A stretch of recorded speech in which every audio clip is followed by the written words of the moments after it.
নমস্কার বন্ধুরা, আশা করি আপনারা সবাই ভালো আছেন। আর প্রবাস কিচেনে আপনাদের সবাইকে স্বাগত জানাই। আজ জন্মাষ্টমী, তাই জন্মাষ্টমীর প্রীতি ও শুভেচ্ছা জানিয়ে আজকের রেসিপিটি আমি শুরু করলাম। আমার আজকের রেসিপি তালের মালপোয়া। আশা করি আজকের রেসিপি আপনাদের ভালো লাগবে। তো চলুন দেখে নেওয়া যাক আজকের এই রেসিপিটি। একটা মিক্সিং বোলে নিয়ে নিলাম 1 কাপ ময়দা আর হাফ কাপ সুজি আর হাফ কাপ দিয়ে দিলাম চালের গুঁড়ো, স্বাদ মতো নুন দিয়ে দিলাম আর দিয়ে দিচ্ছি 1/2 কাপ চিনি। তবে মিষ্টিটা আপনাদের আন্দাজ মতো দিয়ে দেবেন। আর দিয়ে দিলাম একটা ছোট প্যাকেটের পাউডার দুধ। এবার শুকনো উপকরণগুলোকে খুব ভালোভাবে মিশিয়ে নিতে হবে। শুকনো উপকরণগুলো খুব ভালোভাবে মিক্স করা হয়ে গেলে একটু একটু করে লিকুইড দুধ দিয়ে একটা স্মুথ ব্যাটার বানিয়ে নিতে হবে। এখানে বলে রাখি, আপনারা যদি গোপালের জন্য এই ভোগটা রান্না করতে চান তাহলে কিন্তু এখানে নুনটা ব্যবহার করবেন না, আর চিনির পরিবর্তে গুড় ব্যবহার করতে পারেন। আর বাড়িতে যদি এমনি খাওয়ার জন্য বানান তাহলে কিন্তু নুন চিনি দুটোই ব্যবহার করতে পারেন। ব্যাটার একদম রেডি। এবার এটাকে রেস্টে রেখে দিচ্ছি প্রায় 20 থেকে 25 মিনিটের জন্য। 25 মিনিট পর আমি আবার ফিরে এলাম। আপনাদের দেখিয়ে দিচ্ছি ব্যাটারটা একটু ঘন হয়ে গেছে। সুজি আর চালের গুঁড়ো ফুলে গিয়ে এবার এর মধ্যে দিয়ে দিচ্ছি নারকেল কোড়ানো আর দিয়ে দিলাম মৌরি। এটা আমি ফ্লেভারের জন্য ইউজ করেছি।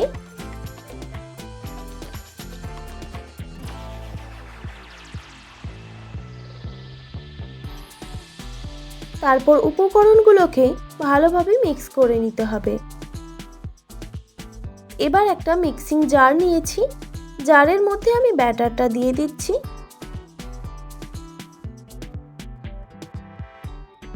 এবার মিক্সিতে একবার ব্লেন্ড করে নিতে হবে। দেখুন আমি ব্লেন্ড করে নিয়েছি, একদম মসৃণ একটা ব্যাটার তৈরি হয়ে গেছে। এবার কিছুটা ব্যাটার আমি একটা ছোট বাটিতে নিয়ে নিচ্ছি।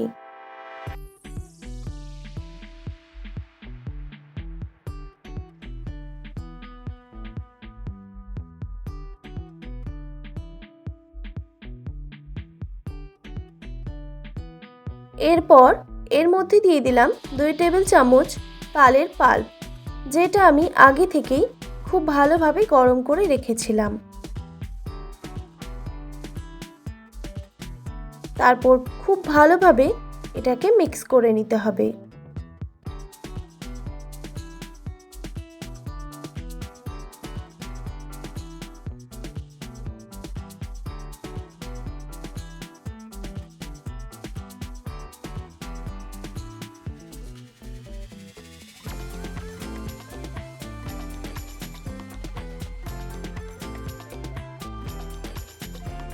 দেখুন ব্যাটারটা একদম রেডি।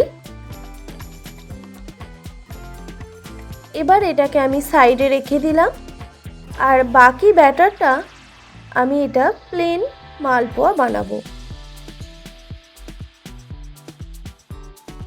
একটা লোহার কড়াতে আমি তেল গরম করতে বসিয়ে দিয়েছিলাম, সাদা তেল। আর এইরকম একটা ছোট্ট প্লেট রেখে দিয়েছি। এর মধ্যে তেলটা যখন খুব ভালোভাবে গরম হয়ে যাবে, এইরকম প্লেটটা তুলে নিয়ে প্লেটের মধ্যে কিছুটা পরিমাণ ব্যাটার দিয়ে এইভাবে ছেড়ে দিতে হবে। দেখবেন খুব সহজেই কিন্তু মালপোয়াগুলো ফুলে গিয়ে উপরে ভেসে উঠবে। দেখুন খুব সহজেই মালপোয়াগুলো ফুলে উঠেছে। এবার আস্তে করে উল্টে দিয়ে 2 সাইডটাই খুব ভালোভাবে ভেজে নিতে হবে।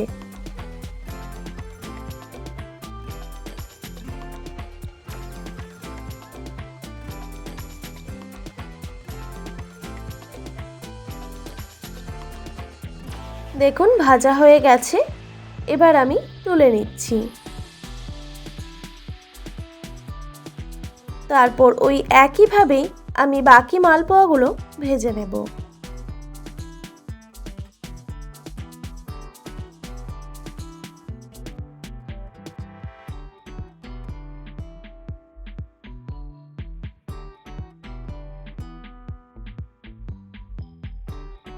এবার আপনাদের একটা তালের মালপোয়া ভেজে দেখাচ্ছি।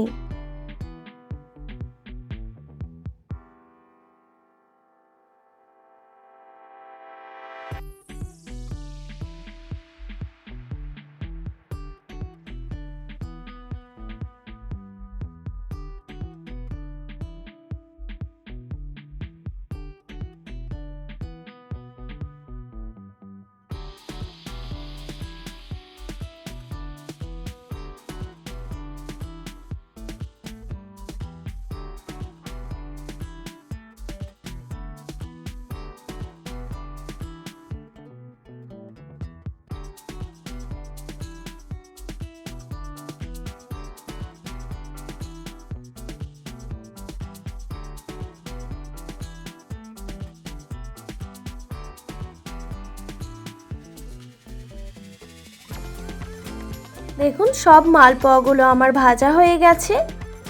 দেখুন দেখতে কতটা সুন্দর ও লোভনীয় হয়েছে। আপনারা বাড়িতে অবশ্যই এইভাবে ট্রাই করে দেখতে পারেন। আপনাদের একটা মালপোয়া আমি কেটে দেখাচ্ছি। ভেতর থেকে কতটা নরম আর ফুলকো হয়েছে। আপনারা হয়তো দেখেই বুঝতে পারছেন কতটা সুন্দর হয়েছে। আশা করি আজকের রেসিপি আপনাদের ভালো লেগেছে। আর ভালো লেগে থাকলে অবশ্যই একটি like, comment, share and subscribe করে আমার পাশে থাকার অনুরোধ রইল। আর পাশে থাকা বেল আইকনটিও প্রেস করে দেবেন, তাহলে নিত্য নতুন রান্নার ভিডিওগুলি আপনাদের কাছে পৌঁছবে। ভালো থাকবেন, সুস্থ থাকবেন। দেখা হচ্ছে নতুন কোনো রেসিপি নিয়ে। আর এতক্ষণ আমার সঙ্গে থাকার জন্য আপনাদের সবাইকে অনেক ধন্যবাদ।